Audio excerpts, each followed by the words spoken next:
Hey! Whoa! How you guys doing? Welcome to Sober Talk. I'm on my own tonight. Jamie is taking care of some things, and wow! So check it out. You are here because you think maybe you drink too much. Maybe your spouse thinks that you drink too much. Maybe you have a daughter that says, "Hey, Dad, I want you around for when I get married. Walk me down the aisle." Whatever you hear, and that's all good. I quit drinking because you see how I'm winded right now. Just coming from I'm doing this whole board stuff by myself because I just no one wants to come over to the studio at 8 o'clock at night and work with me for free. Not even my kids. But I just ate. But I get winded. I get what they call alcohol-induced cardiomyopathy, and so hence the breathing. I quit drinking a month and a half ago. Here's my story. I quit. I'm a rock star for a year, 2 years even. One time I quit. The last time I quit, and not the last time, second to last time I quit. And all of a sudden, I go back to drinking as if I totally forgot how bad it was. 2 beers turns into a 12-pack a day, and so this time I'm doing it right, or at least I'm doing it differently. I'm following the steps. A buddy of mine said, "Hey Tom, you try going to AA?" I'm like, "Nah. Not AA, man, that's embarrassing. No, peeing at the bar at Gerstl's, at the bar, not leaving the bar. That's embarrassing." I never did that, but some people do that type thing. So we got a great show for you tonight. I do work the steps. I've been doing a meeting every day, mostly by Zoom, and I get up and I do this. I'm in Louisville, Kentucky, and I do this meeting on Zoom called the Early Worm, and it's a great group in Louisville. And I don't know if they want me plugging it or not, but we got a great show for you today. I'm going to be calling some folks, and so here's the deal of what I'm learning about the steps on AA. And I'm sorry I'm bouncing all over the place. I'm actually rather winded because I'm fat. I'm like fat and skinny at the same time, and well, I look like I've been working on the house, which I have because I'm all handy and stuff. I'm pretty badass. I'm just saying, I'm kind of badass. So. So, working the steps is you can stop drinking and you can live an alcohol-free life, which is good, it's healthy. But drinking is just a symptom of some other stuff that's going on. You hear me say it every show. It's called RID, restless, irritable, and discontent. So drinking is just something to deal with a problem that you have here. But unfortunately, with me and probably a lot of like you guys at home, the drinking becomes a bigger problem than the problem you're trying to deal with. And then you have health issues, and you go to jail, and you get DUIs, and then you go into rehab multiple times. And there's nothing that you have done that we haven't talked about on the show that's worse. So I'm glad you're here. Let's get to it.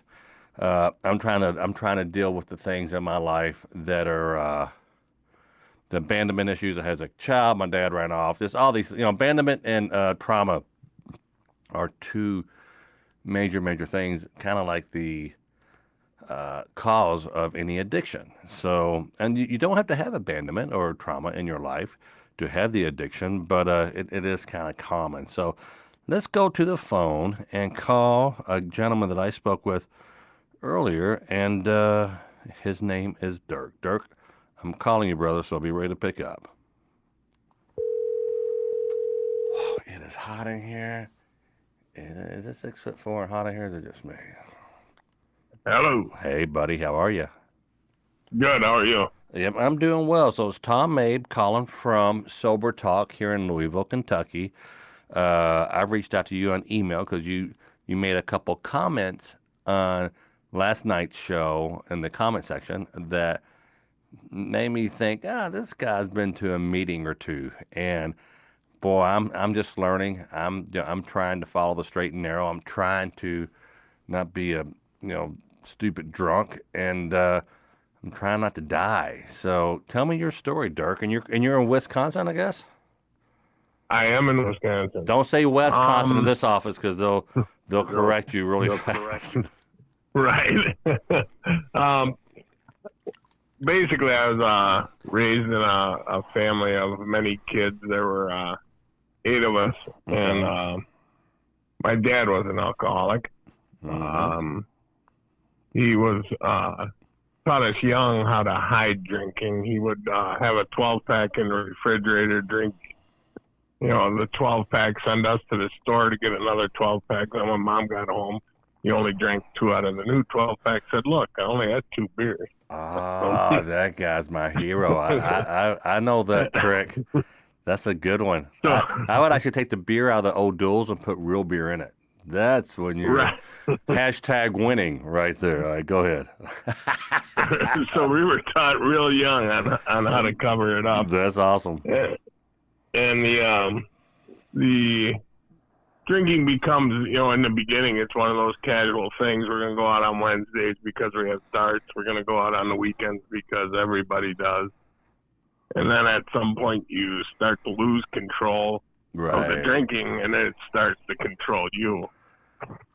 Right. And so at my all-star break, when I decided it was coming close to the end of my drinking career, I was at 30 pints of beer a day. Wait, I'm And sorry. I'm it sorry. was every I day. think we had something drop out there for a second. Did you say 30 pints of beer a day? Every day. Now, first of all, are you in Ireland or Wisconsin? I haven't heard them called pints, but you had 30 of them.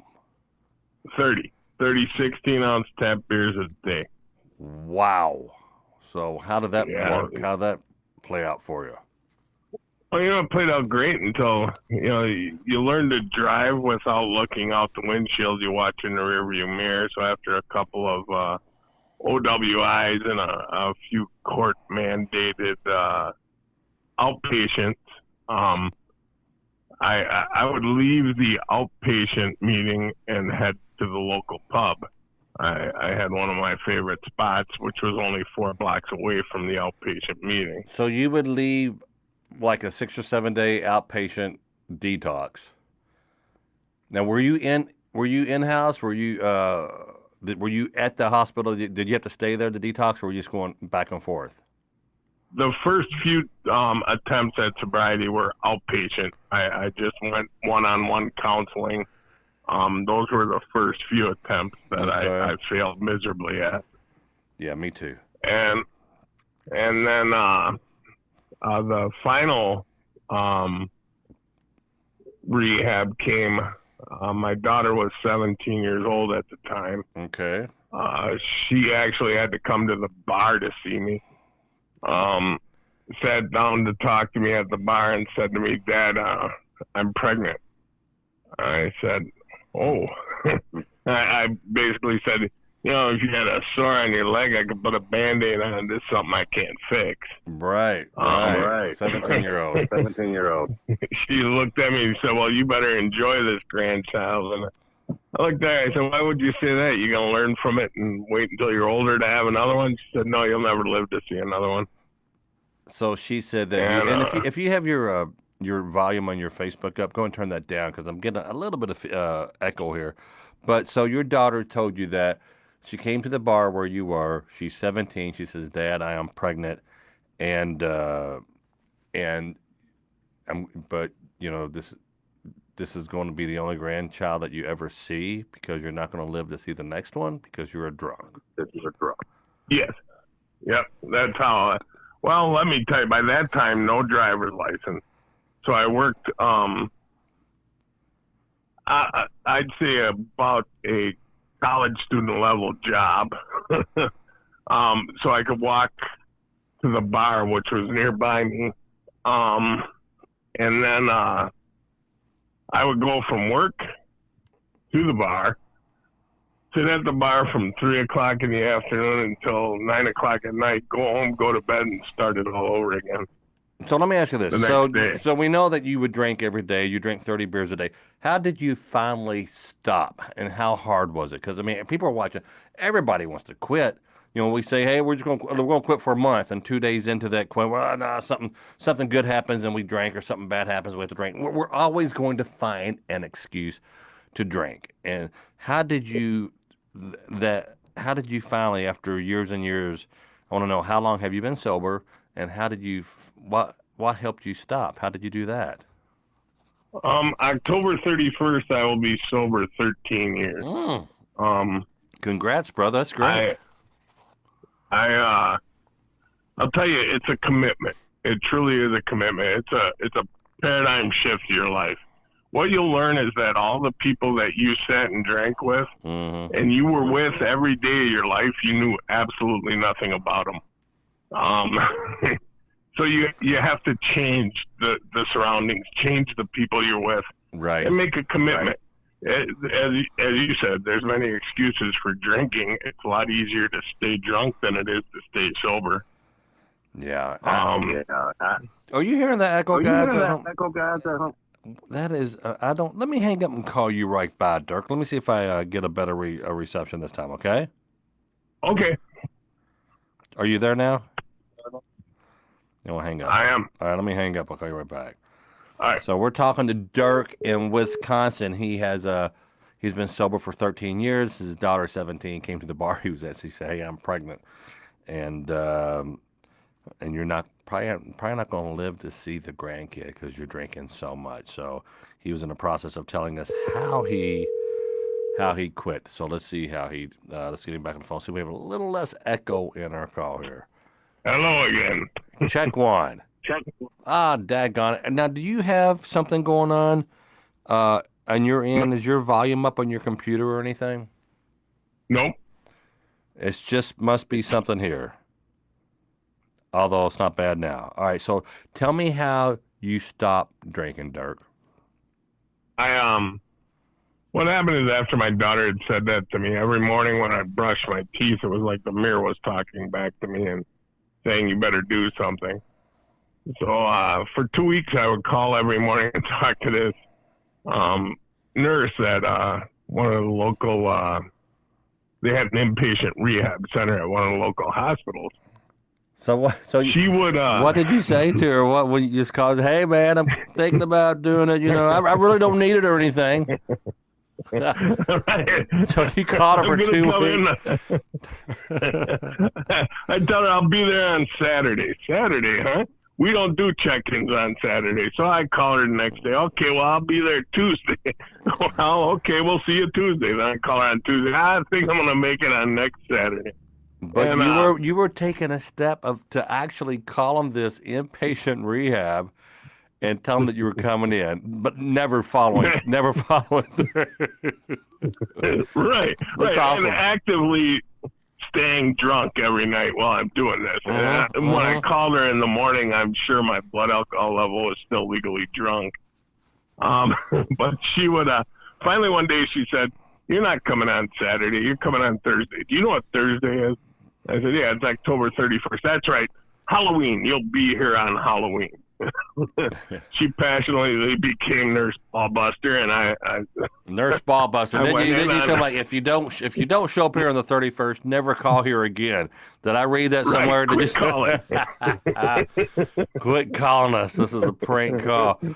So wow. Although through all this conversation, she would coach me and say, "Whatever you do, don't tell your employer. Because you tell your employer, they're going to fire you. They'll come in the morning, breath test you, and you're going to get fired."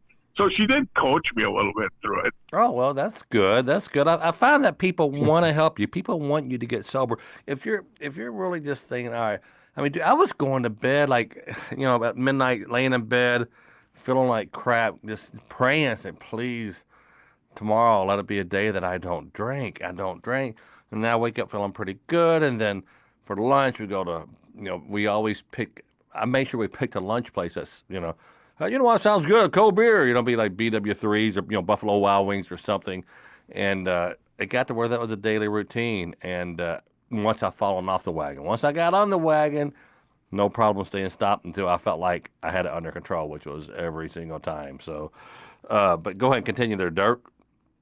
And I think that's Tom, is what you just hit on is where the trouble starts. Is when you let your guard down. And one of the popular sayings they had here in rehab was, if you don't need a haircut, you don't go to the barber shop. So you don't hang in those environments where the drinking used to take place. You really do have to remove yourself from that environment.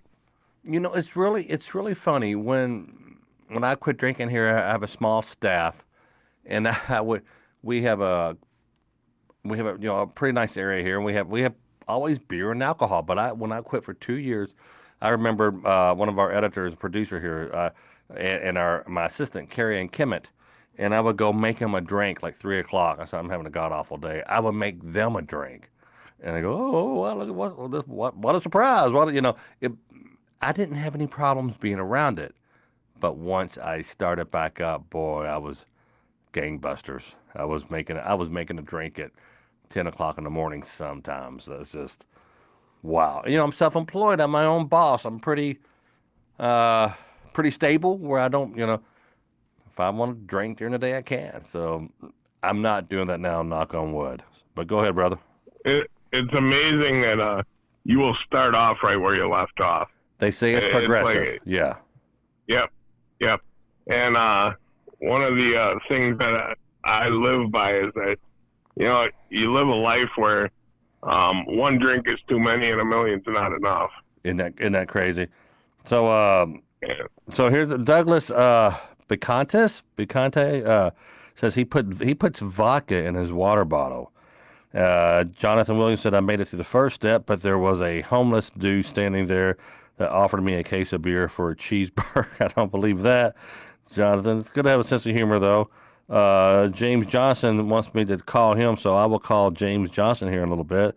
I've done the AA stuff, but sorry, all that did was talk about all the great times they had. Not for me. This is Natalie Jansen. I spoke with Natalie last night a little bit. Natalie, hope your world's getting better. Uh, Carolyn Carter, lots of prayers. Matt Thompson says alcoholism is a bitch. That's right. Kelly Perkins, and let's see, Mark Campbell. Um, so, are you actively involved with AA right now, Dirk?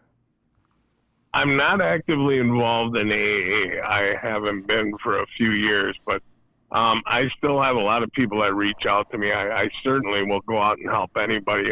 My last vacation was honestly spent in emergency rooms trying to help a gentleman find a center to detox. One of the things I always tell people is when you're going to quit drinking, make sure it's medically supervised. Yeah, man. You They never say know you what you can detox. die from your and go to the doctor and go, hey, I'm thinking about, it's always embarrassing. Hey, so how many beers a day you drink? If I drink 12, I'll go four.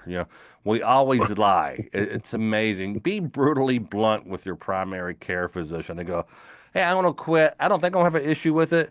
But can you prescribe me something for 10 days to kind of chill me out while I'm doing it, to keep me from having the shakes or whatever? Or if you have any kind of health insurance, you could, even if you don't, you could probably go somewhere for 7 days and dry out. Guys, it's not a bad thing. It's the way you're wired. You are wired to where you drink or you don't drink. And people get so embarrassed about it. But no, you're going to kill yourself. And like my daughter says, she said, Dad, I want you around to walk me down the aisle. So definitely do whatever it takes. Don't wait till it's too late. And that's the one thing that will pull you through it. If it weren't for the love and support of my family, I wouldn't be where I'm at today. Not only would I have not been there, I now have 4 grandchildren. Wouldn't have been there to see 3 of them born. I am sure of that. I was on a path of self-destruction that there was no way I'd be here today. Wow. But not only do you have that one statement from your daughter that turns your life around, but surround yourself with those family members because they're the ones you're going to depend on. They're the ones that'll be there in the end of the day. The guys that you were sitting next to at the bar stool, they'll never call you again because misery loves company and you're not in misery anymore. That's right. That's right. Well, Dirk, tell me tell me something else good. What in words of wisdom for anyone who's wanting to stop drinking? It sounds like you're not going to AA, but it still sounds like you're practicing a life of someone who goes to AA. You're still you're. It's like being a Christian. You can be a Christian, you can live Christ-like or whatever. But it sounds like you're still doing things that AA would want you to do. And then one of the things that I try to encourage people is the last thing you want to do is go backwards. Look at it as your experience in sobriety. you're not going to see everything change and everything get better right away. 13 years ago, everything I owned fit into a pickup truck. Today, my daughter worries about me leaving the mess behind because I have so much stuff she won't know what to do with it. Are you a hoarder? Are you kind of like a hoarder a little bit? I like to refer to it as a collector. Of newspapers and no, not that bad. Not that bad. It's actually autographed sports memorabilia and oh, that's also great. from. So it's just one of those things, and that's the thing you got to do. You have to pick up a hobby, a habit, something that has to replace that old habit.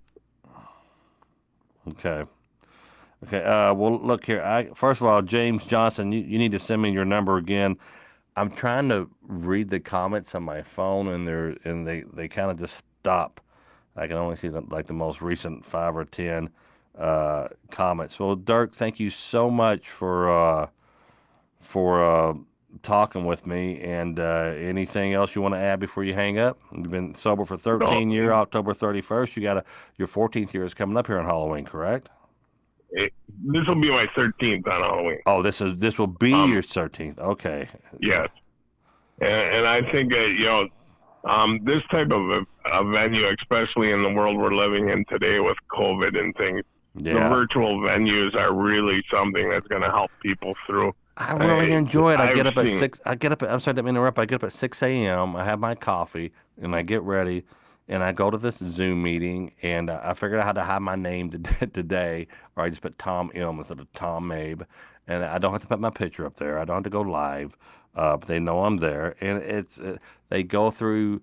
They have an awakening on page 86. They go through in the big book, and I tell you what, my whole life I've seen this prayer hanging on my mom's wall, the Serenity Prayer. And it's really starting to make sense to me, and I say it every day. It's God grant me the strength to accept the things I cannot change, the courage to change the things out that I can, and the wisdom to know the difference. I'm sure I'm botching that, but it's just really some things you can't change, but some things you can, and just trying to be in control constantly. I have a mind of an alcoholic, and boy, I'm really, being my age, I'm really starting to feel like I'm going to be living life to the fullest. So. Yeah, one of the things to keep in mind, Tom, is what your daughter said. You need to be there to walk her down the aisle. Yeah. You deserve that, right? You owe that to yourself. Oh, I want to do that so bad. And, well, brother, thank you so much for telling your story, and congrats on. And I'm kind of baffled that you don't. When was the last time you've gone to a meeting, you think? I'm not judging. It's been within the last year. It's been within the last year. I do go to them. It's just okay. Well, cool. It hasn't been 10 years or nothing like that. Not that it matters. I'm just asking for myself. Will I ever stop going? Hey, all right. This guy James. And I have. Go ahead. 3 grandchildren that also keep me very busy, so it's trying to balance that time as well. Gotcha. Well, Dirk, I'm sure we'll talk with you down the road. I'm going to give this James Johnson a call real quick. All right. Thanks, Tom. I really appreciate it. No, I appreciate it, brother. Talk with you soon. All right. All right, bye. All right, let's see if I can. All right, hang that guy up here. We'll go here to,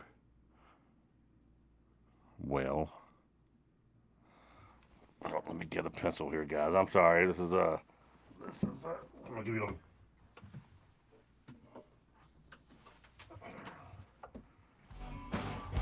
All right, let me write this guy's number down. Oh, here's the phone. So this is like an AA meeting for me. This is really awesome, and it gets me away from the family. I get to come over here and just not be around. Teasing. 5, 6, 3. Okay, we're gonna call James here. So,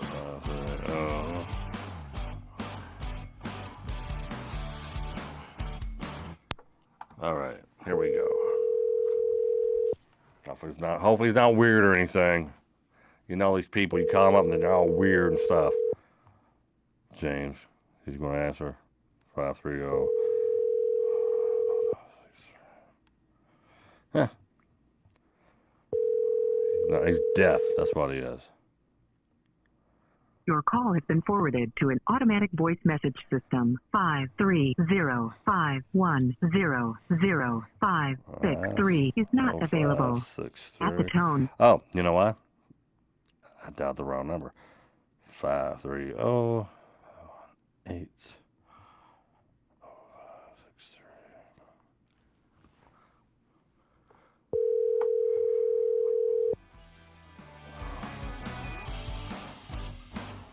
Hello.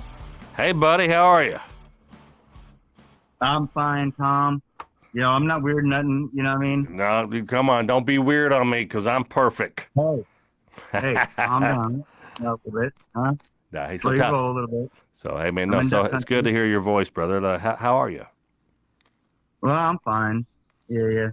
I like your shows, and I like all the videos and everything you do. Mm-hmm. I mean, honestly. Thank you. So, I don't know what to say right now. I'm kind of Well, let me ask you this. Let me lead you a little bit. Are you currently a drinker, an alcohol? Do you drink more than what you would like? No, I am currently a drinker, yes. But I quit on August 1st, okay, and then I made it all the way until today, and then I went down to the local store. I live in a little community here. What town what state you live in? California. Okay, gotcha. Cool. Redding, California. Redding, California. Okay. Yeah, I've been following Jack Vale since like a long time ago, and as I know it, he started up here in Old Sac, Redding, yeah. right? Redding, yeah. Sacramento, yeah. We Jack is Yeah. a dear friend. Done a lot of shows with him. All right, so I'm a little bit northern of that Shasta Lake. Okay. Right, we're like 3 miles from the lake here. And anyways, so I go down to the store and I bring this. There's an old couple down there that run the store, and then I I keep all the when I go to Walmart and stuff. I keep all the bags I get, and I put all the bags into one bag, and I go and bring them there to them, and then I didn't never think anything of it. So, but today he like gives me a beer like from underneath the thing, and I'm like, son of a bitch. So Wow. they gave you a beer for bringing all the bags back to them? Yeah. It's like Small town, yeah, they're a small. poor couple. You know what I mean? They're a poor couple. Okay. Just making ends meet and whatnot. They run a little store here, and so everyone kind of sticks to themselves up here. Yeah. And we all mow our lawn and whatnot. But Hey, make sure you keep your phone on your receiver because it's kind of going in and out. Oh, yeah. Well, I don't know. I'm just it's the only way I get phone signal here, Tom, is because I have internet. So it's an internet phone signal. I have AT&T, but for some reason in this particular area where I'm at, like there's no phone signal, so it has to bounce off the internet somehow. Okay. Right. I got you. That's fine. I didn't. If it was something that you, hey, I do want to stop you. Someone commented on something you did. They said. What? They said. I don't know if they're referring to me. It says John Perkins. John Perkins is replying to James. He's ruining his career. This isn't the venue. Okay. Well. Well, that's what I mean. I don't know, but James, if you're but John Perkins, if you're upset, I will give you your money back. If you're upset with me doing this here, What? I will. Come on now. What is that? I don't know. This James. Now let's see. Hold on. You're. It's okay. I don't know. The hair and the balloon and pop them right away. But anywho, so your voice is going in and out, in and out. But so you're so how often? How much do you drink now? Well, like I said, I just quit on the first of the month. Okay. Okay. Now, on July 27th was my wife's birthday, and so unbeknownst to her, I bought her a plane ticket to go to Wisconsin, so she could go and see her son's daughter's birthday. Right. So she's there for the whole month. I'm by myself right now. Okay. Me and my little Chihuahua dog, and then you know, but he thinks he's a Great Dane, whatever. All But right. anyways, yeah. All right, go So ahead. she's back there. She's back there, and then she's supposed to be back here on the 4th of next month, right? So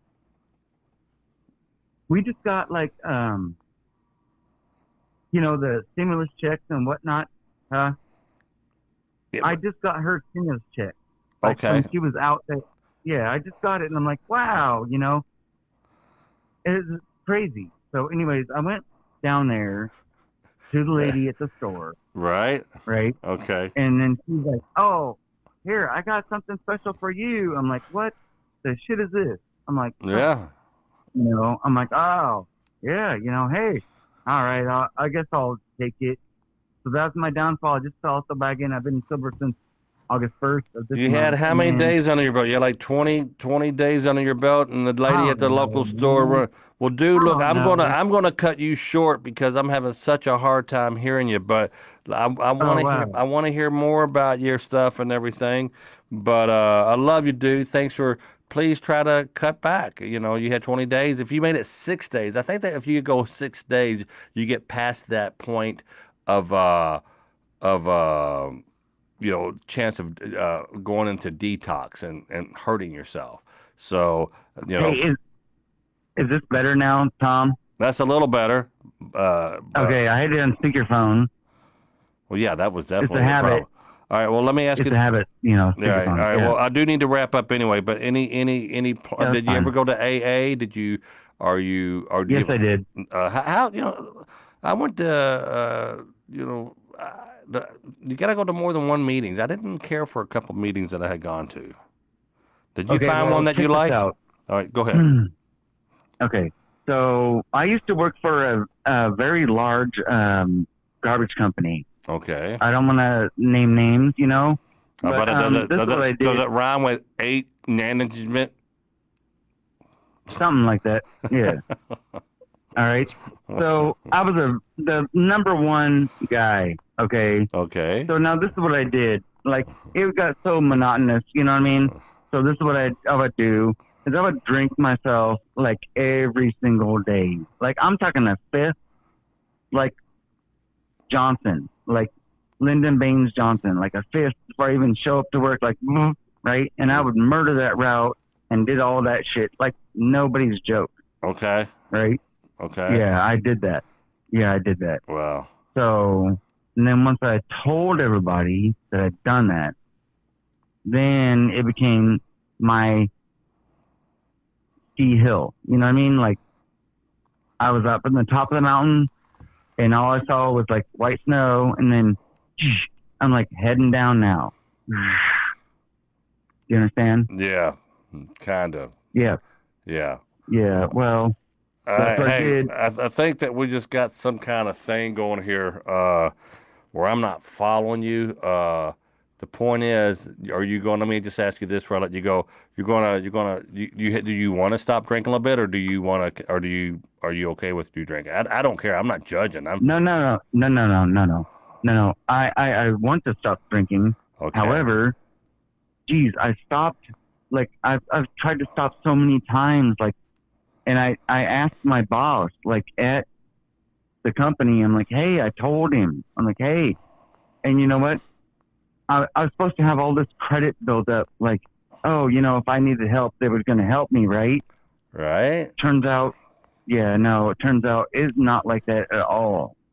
So the company all that rhymes with waste management. Yeah, something like that. Yes. They Yes, sir. they don't they're not. Yes, Well, dude, just go sir. to the They will just go not to the help you. emergency room and just say, "Hey, I'm in the hospital." They can't fire No, you for. I don't need to do that right now. What's happening? Oh, no, I mean, so you're telling your employer that you want to stop drinking, and you're telling me that they're not willing to help you. Yeah, no, I did. I had to do it on my own. Gotcha. So I'm telling you. I see. But are you in a safe place now? Are you good? You're not out driving around or anything? No. Holy crap. No. All right.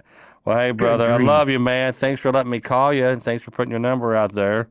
And thanks, Tom. All right, we'll talk again. Thanks, brother. All right, then. Bye. Later. So there you go, guys. Someone says I'm running my career. You know what? I've been very fortunate. I work as much as I want to work. This is my page. I got 4 million followers on YouTube and Facebook. And if you don't want to be here, if you don't like what I'm doing, I don't care. So uh, that's all good. So, but I'm glad you are here. If you're here because you have a drinking issue, love to hear from you. But don't come be a cancer on my page saying I'm running my career when I could have retired many days ago. So, all right, let's see if there's anyone else here. All I can say is the only thing to become completely free is with our Lord Jesus Christ. That's my flig. Tom, contact me. All right, Kevin Allen, you have a number? I can contact you.